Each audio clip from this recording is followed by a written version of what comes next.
Hello everyone, welcome to our channel from Kaushalya. Hope you all are doing great. So आज के video में हम बात करेंगे क्लास 8 का लेसन नंबर 17 सोलर सिस्टम के टॉपिक के बारे में हम बात कर रहे थे. ठीक है. सो आज का हमारा टॉपिक रहेंगे कुछ ऐसे आउटर प्लैनेट्स के बारे में हम पहले बात करेंगे, फिर हमारा दूसरा टॉपिक रहेगा एस्ट्रॉइड्स, तीसरा फिर कॉमेट्स, फिर हम मिट्रियोर्स एंड मिट्योराइट्स के बारे में बात करेंगे, फिर हम आर्टिफिशियल सैटेलाइट्स के बारे में बात करेंगे. सो ये आज के हमारे टॉपिक्स रहेंगे. सो हम अपना पहला टॉपिक आउटर प्लैनेट्स के बारे में हम बात करते हैं. ठीक है. तो आउटर प्लैनेट्स होते हैं वो उनमें कौन कौन से प्लैनेट आते हैं. ठीक है ना. आउटर प्लैनेट्स में आते हैं 4 प्लैनेट, क्योंकि हमने देखा था कि इनर प्लैनेट में पहले आगे वाले 4 प्लैनेट और आउटर प्लैनेट में पीछे वाले 4 प्लैनेट. बीच में इनको डिवाइड कौन करता है, जो एस्ट्रॉइड बेल्ट होता है वो इन दोनों को इनर और आउटर प्लैनेट्स में डिवाइड करता है. बात समझ आ गई. इनर प्लैनेट्स में हमने देखा था कौन कौन से हैं, हो गए मर्क्यूरी, वीनस, अर्थ और मार्स. ये हो गए 4. ठीक है. इसके अलावा जो आउटर प्लैनेट्स है उसमें रहेंगे हमारे जुपिटर, सैटर्न, यूरेनस और नेपच्यून. बात समझ आ गई. ठीक है. सो अभी हम आउटर प्लैनेट्स में हम इन्हीं 4 प्लैनेट्स के बारे में बात करेंगे. ठीक है ना. जुपिटर, सैटर्न, यूरेनस और नेपच्यून के बारे में बात करेंगे. ठीक है बच्चों. So let's start the topic. So ये हमारा है जुपिटर के बारे में बात करते हैं. लाइक जुपिटर क्या होता है कि सोलर सिस्टम जो हमारा होता है ना, उसका सबसे बड़ा प्लैनेट कौन है, जुपिटर ही है. ठीक है ना. तो जुपिटर इतना बड़ा है कि पृथ्वी जैसी, ठीक है ना, जो पृथ्वी इतना बड़ा है इसकी जैसी 1300 पृथ्वियां, कितनी पृथ्वी जैसी 1300 पृथ्वियां वहां पर आ सकती है. तो जुपिटर बहुत बड़ा है और इसका जो मास होता है वो पृथ्वी से कितना टाइम्स है, वो है 380 टाइम्स गुना है. पृथ्वी से कितना है, 380 टाइम्स गुना क्या है, ज्यादा है. बात समझ आ गई क्या. ठीक है. और इसके बारे में हम देखते हैं कि Jupiter is the largest planet of the solar system. ठीक है. It rotates very rapidly on its axis. कहने का मतलब ये है कि अपने एक्सिस पे ये इतना तेज घूमता है जैसा पृथ्वी क्या करती, अपने एक्सिस पे घूमने में कितना टाइम लगती है, मतलब 24 घंटे में एक चक्कर पूरा करती है अपने एक्सिस पे. वैसे ही ये क्या करता है, अपने एक्सिस पे इतना तेजी से घूमता है कि वो 24 घंटे से भी क्या लेता है, कम समय लेता है. लाइक वहां पे दिन और रात क्या होगी, बहुत जल्दी होती होगी फिर तो. ठीक है. Jupiter has a large number of satellites. Like जैसे अब अर्थ की बात करते हैं तो अर्थ का सैटेलाइट कौन है, मून है. ठीक है ना. नेचुरल सैटेलाइट कौन है, मून है. ठीक है. और कितना, एक ही है हमारे पास, हमारा खुद का मून कितना, एक ही अर्थ का. वैसे ही जो जुपिटर है ना, इसके बहुत सारे मून्स है. ठीक है ना. अगर हम इसको टेलीस्कोप से देखें ना जुपिटर को, तो हमें क्या दिखेंगे, 4 इसके मून हम देख सकते हैं. ठीक है ना. इसके अलावा भी बहुत सारे इसके सैटेलाइट्स हैं, बट अगर अपन टेलीस्कोप से देखें ना तो हमें इसके 4 हमें मून इसके आराम से हम देख सकते हैं. बात समझ आ गई. ठीक है. इसके अलावा हम देखते हैं कि इट हैज ऑल्सो फेंट रिंग्स अराउंड इट. लाइक देखो एक बात बताती हूँ, जो जितने भी जो आउटर प्लैनेट्स रहता है ना, उन सबके चारों ओर क्या है, एक रिंग है. ठीक है ना. उन सबकी लाइक ये एक प्लैनेट है ना, इसके चारों तरफ यूं एक रिंग होती है. ठीक है ना. तो आउटर प्लैनेट जितने भी है ना, अब जुपिटर, सैटर्न, यूरेनस, नेपच्यून, इन सब में क्या है, एक फेंट रिंग है. ठीक है ना. जैसे इसमें इट ऑल्सो हैज ए फेंट रिंग्स अराउंड इट. ठीक है. You can easily recognize Jupiter as it appears quite bright in the sky. आप है ना जुपिटर को आराम से है ना आसमान में देख सकते हो. लाइक कैसे कि ये क्या है कि ब्राइट करता हुआ आपको दिखेगा. ठीक है ना. क्योंकि सबसे ब्राइट होगा, सबसे बड़ा है तो सबसे ब्राइट होगा ये. ठीक है ना. जिसको हम आसानी से इसको आसमान में देख सकते हैं. बात समझ आ गई. सो आप लोग इसको नोट डाउन कर लीजिए. अब हम बात करते हैं सैटर्न के बारे में, जिसको हिंदी में क्या बोलते हैं, शनि बोलते हैं. ठीक है ना. जुपिटर को हिंदी में बोलते हैं बृहस्पति. ठीक है. तो अब हम बात करते हैं सैटर्न के बारे में. Saturn which appears yellowish in colour. Like Mars कैसा था, रेड था, रेडिश बोलते थे. ठीक है ना. वो क्या था, रेड था, तो उसको क्या बोलते हैं, मतलब रेड प्लेनेट भी बोलते थे. वैसे ही सैटर्न क्या है, येलोइश दिखता है. ठीक है ना. येलोइश इन कलर दिखता है. ठीक है. Saturn also has rings. These rings are not visible with naked eye. ठीक है ना. क्या है कि जैसे मैंने बोला आउटर प्लैनेट्स है, जितने भी जो 4 आउटर प्लैनेट्स है उन सबके चारों तरफ क्या होती है, रिंग होती है. वैसे ही सैटर्न के पास भी क्या है, एक रिंग है. ठीक है ना. वो नेकेड आई से नहीं दिखाई देती. ठीक है. सिंपल सी बात है. Saturn also has a large number of satellite. ठीक है ना. सैटर्न के पास भी क्या होते हैं, लार्ज नंबर ऑफ क्या होते हैं, सैटेलाइट होते हैं. ठीक है. वहीं पर एक इंटरेस्टिंग थिंग ये है सैटर्न के बारे में कि सैटर्न की जो डेंसिटी होती है ना, वो इतनी ज्यादा कम होती है कि जो पानी होता है ना उससे भी ज्यादा कम. लाइक पानी की डेंसिटी होती है ना उससे भी ज्यादा कम. अब आप सभी लोगों को पता है, नहीं पता तो मैं आपको बता देती हूँ. लाइक अगर किसी ऑब्जेक्ट की डेंसिटी अगर पानी से भी कम होती है ना, तो वो ऑब्जेक्ट क्या करता है, पानी के ऊपर क्या करता है, फ्लोट करता है, ठीक है ना। किसी भी ऑब्जेक्ट की डेंसिटी जिसकी डेंसिटी क्या पानी से भी कम है, ठीक है ना, वो क्या करता है, ऑब्जेक्ट है वो वाटर पे के ऊपर क्या करता है, फ्लोट करता है, ठीक है ना। तो पानी से भी इसकी डेंसिटी कम है, तो इसका मतलब ये है कि अगर मैं सैटर्न को आसमान से लेके यहाँ पे पानी के ऊपर यहाँ पे मैं उसको रखूं, तो वो क्या, वो तैरने लगेगा क्या, ऑब्वियसली, क्योंकि उसकी डेंसिटी क्या है, वाटर से भी कम है, इतनी लीस्ट डेंसिटी है उसकी, ठीक है ना। One interesting thing about Saturn is that it is the least dense among all the planets, ठीक है ना। सारे प्लैनेट्स के मुकाबले क्या सबसे कम है डेंसिटी इसकी, ठीक है ना। It density is less than that of water, ठीक है ना, वाटर से भी क्या इसकी डेंसिटी कम है। बात समझ आ गई, ठीक है। तो आपको याद रखनी, इसमें रिंग है, येलोइश इन कलर है, ठीक है, और इसकी डेंसिटी क्या होती है, बहुत कम होती है। लार्ज नंबर ऑफ क्या होते हैं, सैटेलाइट्स होते हैं, ठीक है ना। तो आपको टिप्स पे अपनी चीजें याद रखनी है, लाइक वन वर्ड में येलोइश, ठीक है, दूसरा रखेंगे हम रिंग, ठीक है, फिर रखेंगे लार्ज नंबर ऑफ सैटेलाइट, और फिर रखेंगे मतलब लीस्ट डेंसिटी, ठीक है। बात समझ आ गई। तो 4 पॉइंट हमारे अंगुलियों पे आ गए, ठीक है। तो अब हम दूसरे प्लेनेट के बारे में बात करते हैं, आप इसका स्क्रीनशॉट ले लीजिए। तो अभी हमारे जो आउटर प्लैनेट्स रह गए, 2 आउटर प्लैनेट रह गए हमारे, यूरेनस और नेपच्यून, इसके बारे में बात करते हैं, ठीक है ना। तो यूरेनस के बारे में तो फिर भी हम लोगों को थोड़ा बहुत पता है, बट नेपच्यून क्या इतना ज्यादा दूर है ना अर्थ से कि है ना, वहां तक और वहां की जो चीजें है ना उसके बारे में इतनी ज्यादा हमें नहीं पता, ठीक है ना, क्योंकि डिस्टेंस बहुत ज्यादा है, लाइक बहुत ज्यादा है, ठीक है ना। आप समझ सकते हो, लाइक लाइट ईयर में बहुत ज्यादा डिस्टेंस है, ठीक है। अब हम बात करते हैं these 2 outer planets of solar system, ठीक है ना। ये क्या है कि मतलब सोलर सिस्टम की क्या है, आउटर प्लैनेट्स है एकदम ही, ठीक है ना, पीछे वाले, ठीक है ना। Like Venus, Uranus also rotates from east to west. जैसे वीनस था ना, वीनस कैसे रोटेट करता था, ईस्ट से क्या करता था, वेस्ट की तरफ यूं करता था रोटेट। वहीं पर जो यूरेनस है वो भी क्या करता है, ईस्ट से वेस्ट की तरफ क्या करता है, रोटेट करता है, ठीक है। अब आपके पास मान लो क्वेश्चन आ जाए, ऐसे कौन सा प्लैनेट है जो ईस्ट से वेस्ट की तरफ क्या करते हैं, रोटेट करते हैं, तो आप क्या बोलोगे, वीनस और यूरेनस, ठीक है। इसके अलावा जो बाकी के जितने भी जो प्लैनेट है ना वो वेस्ट से क्या करते हैं, ईस्ट की तरफ मोशन करते हैं। अब बात करते हैं कि the most remarkable feature of Uranus is that it has highly tilted rotational axis. As a result, in its orbital motion it appears to roll on its side. इसका कहने का मतलब ये हुआ कि ये अपने एक्सिस के ऊपर इतना ज्यादा टिल्ट है, इतना ज्यादा टिल्ट है, लाइक ये अगर मान लो क्या है, प्लेनेट है, ये अपने एक्सिस के ऊपर इतना ज्यादा टिल्ट है, इतना ज्यादा टिल्ट है कि ये क्या करता है, ये अपने एक्सिस के ऊपर रोल करता है, ठीक है ना। क्या करता है, अपने ऑर्बिट के ऊपर क्या करता है, रोल करता है। बात समझ आ गई क्या, जैसे बाकी के जो प्लैनेट्स है वो तो यूं घूमते हैं, ठीक है ना, वो तो यूं घूमते हैं, पर ये इतना ज्यादा टिल्ट है कि वो क्या करता है, रोल करता है। लाइक अपनी जो अर्थ है, अर्थ भी क्या है, टिल्ट है, बट इतनी ज्यादा नहीं है। बट यूरेनस क्या है, बहुत ज्यादा टिल्ट है कि वो क्या करने लग जाता है, अपने ही ऑर्बिट के ऊपर क्या कर रहा है, वो रोल करने लग जाता है। बात समझ आ गई क्या, ठीक है। अब देखते हैं कि they have a ring system around them. मैंने बोला ही था आपको कि जो आउटर प्लैनेट्स होते हैं उन सबके चारों तरफ क्या होती है, रिंग होती है, ठीक है ना।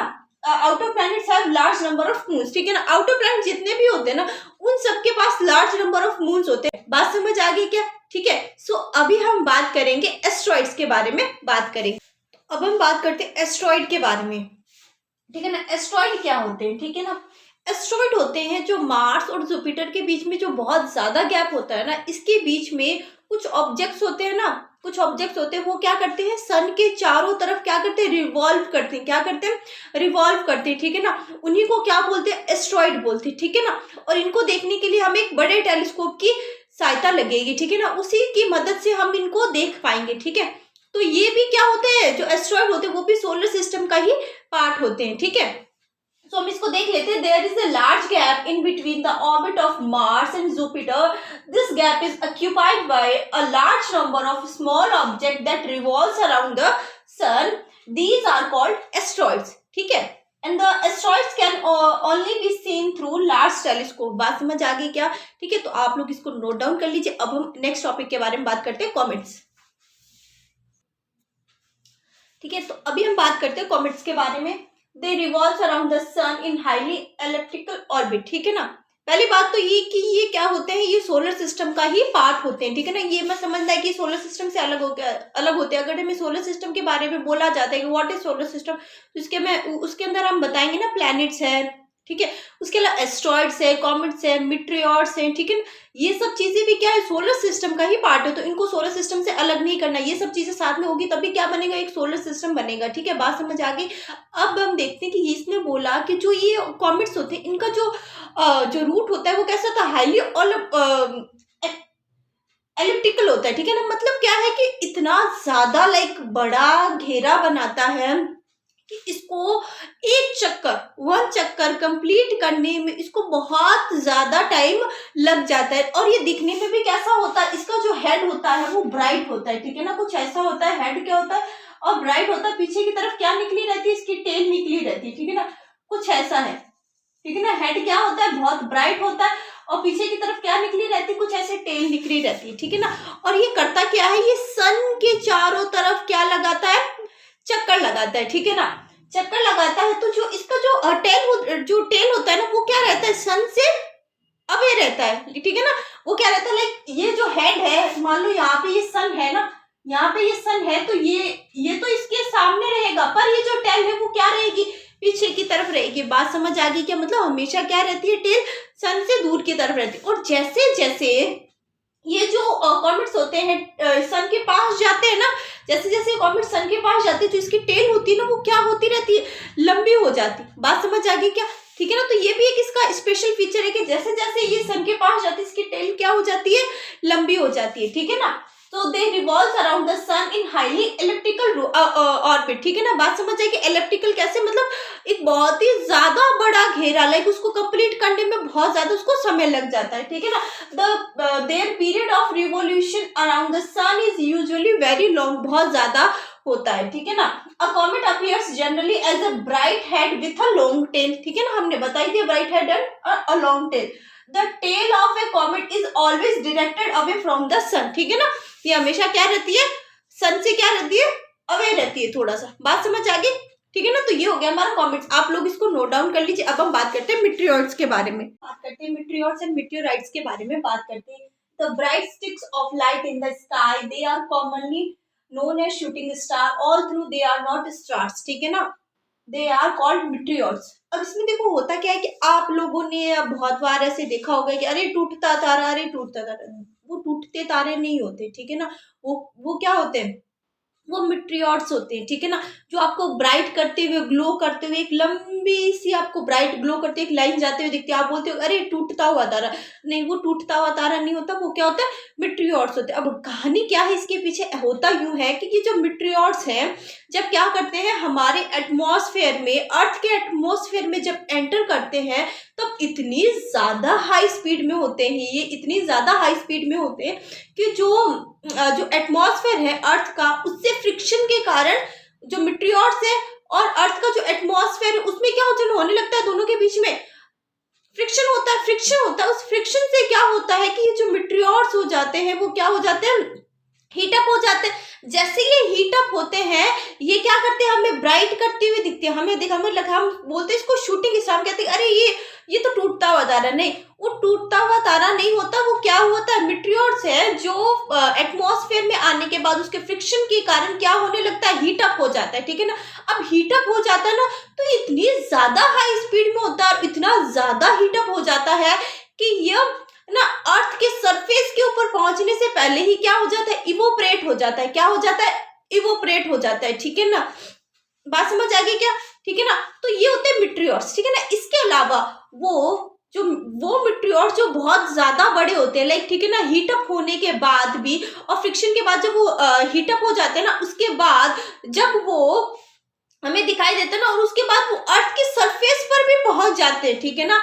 क्या होता है, इवोपरेट नहीं होते, ठीक है ना, और अर्थ के सरफेस के ऊपर पहुंच जाते हैं तो उनको बोलते हैं मीटियोराइट्स। बात समझ आ गई क्या, ठीक है।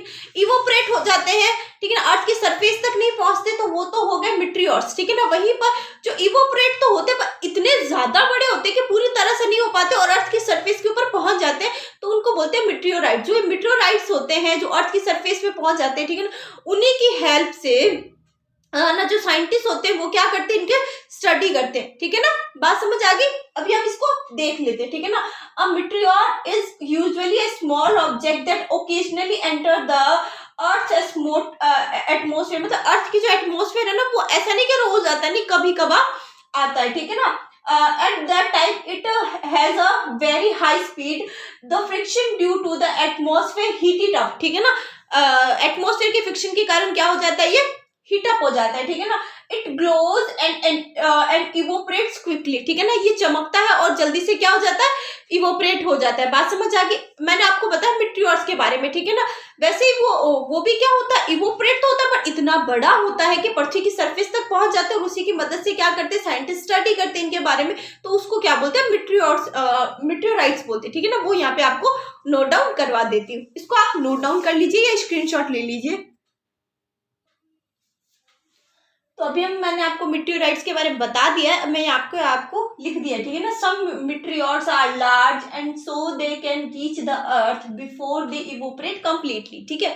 The body that reaches earth is called meteorites. बात समझ आ गई, ठीक है। सो आप इसको नोट डाउन कर लीजिए। अब हम बात करते हैं आर्टिफिशियल जो सैटेलाइट है, लाइक आर्टिफिशियल जो सैटेलाइट है, लाइक जो हमने अर्थ से भेजे हैं, ठीक है ना, उनके बारे में बात करते हैं, ठीक है बच्चों। तो आप इसको नोट डाउन कर लीजिए। सो अब हम बात करते हैं आर्टिफिशियल सैटेलाइट के बारे में। ये क्या होते हैं, ये मेन मेड होते हैं, ठीक है ना। पृथ्वी से अर्थ से क्या किए जाते हैं, लॉन्च किए जाते हैं, ठीक है ना। और ये इनकी खासियत क्या होती है कि ये जो होते हैं ना, जो हमारा जो नेचुरल सैटेलाइट जो मून है, ठीक है ना, अर्थ का, ठीक है ना, जो नेचुरल सैटेलाइट मून है, उससे क्या होते हैं, वो क्या होता है पृथ्वी से थोड़ा सा दूरी पे, वहीं पर जो ये आर्टिफिशियल सैटेलाइट होते हैं वो जो रिवॉल्व करते हैं पृथ्वी के चारों तरफ, थोड़ी नजदीक होते हैं, ठीक है ना। इतने ज्यादा दूरी पर नहीं होते जितने ज्यादा मून है। बात समझ आ गई, ठीक है ना।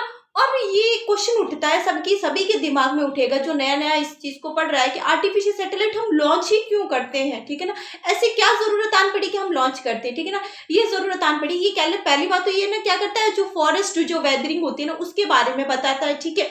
इसके अलावा ये ना हमें ना जो जैसे टेलीविजन हो गए, रेडियो हो गए, उनके सिग्नल्स के लिए भी वहां पे इसको छोड़ा जाता है, ठीक है ना। पृथ्वी की सरफेस के मतलब पृथ्वी का जो आउटर जो पार्ट है वहां पर, ठीक है। इसके अलावा जो होते हैं ना टेलीकम्युनिकेशन, ठीक है ना, इनके लिए भी इनको भेजा जाता है, ठीक है ना, ताकि वहां पर सिग्नल्स है ना, सिग्नल्स देने के लिए वहां पे इसको भेजा जाता है, ठीक है ना। तो इसका बहुत सारे इसके काम है, ठीक है ना। इसी के थ्रू हमें मौसम की जो जानकारी है, वेदर की जानकारी हमें इन सैटेलाइट्स के थ्रू ही मिलती है आर्टिफिशियल। बात समझ आ गई, ठीक है। तो अभी हम इसको देख लेते हैं।